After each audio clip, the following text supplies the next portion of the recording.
या कळीला ना खूप महत्त्व आहे. या जास्वंदाच्या झाडाला याच्यात 2 कलर आहेत. हे बघा, या जास्वंदाच्या झाडाचं वैशिष्ट्य असं आहे की 1990 साली आम्ही अलिबागला ब्लॉक घेतला होता. तिथे नारळाची झाडं, नंतर याचे सीताफळ, फणस, आंबा, फुलांची झाडं लावली होती. त्याच्यापैकी ही एक फांदी मी आणि माझे मिस्टर सुनील घेऊन आलो होतो आम्ही बदलापूरला माझ्या सोनेच्या आणि मुलाच्या घरात लावायला. तर त्याची ही पहिलं फूल उमललं आहे बघा, जास्वंदाचं. आलं का लक्षात तुमच्या? संस्कृतीची जपवणूक अशीच करायची असते. आणि मधले जे आहे पिढी, म्हणजे आता माझ्या पिढीची गोष्ट करायची आहे. आम्ही दोघं, त्याच्यात माझे मुलगा आणि सून आणि त्यांचा मुलगा म्हणजे माझा नातू. तर मधली जी पिढी आहे ती सेतू आहे. त्यांच्यावर संस्कृतीचं हे आपण दिलेली आहे संस्कृती.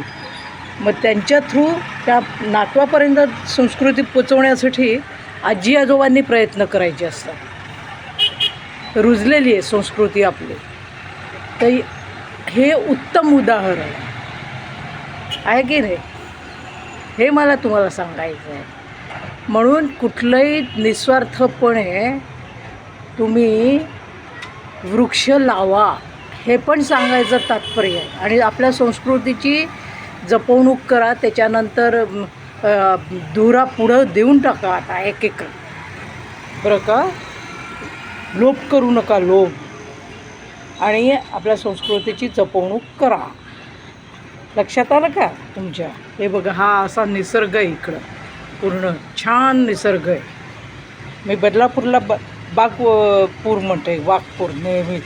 लक्षात आलं का? हे बघा, इथे कोरफड आहे, त्याच्यानंतर ब्रह्मकमळ आहे, आंबा पण लावलेला आहे. हे बघा, हे आता कोरफड आहेत ना, याचे छोटी छोटी रोप दुसऱ्या याच्यात लावणार आणि देऊन टाकणार दुसऱ्यांना.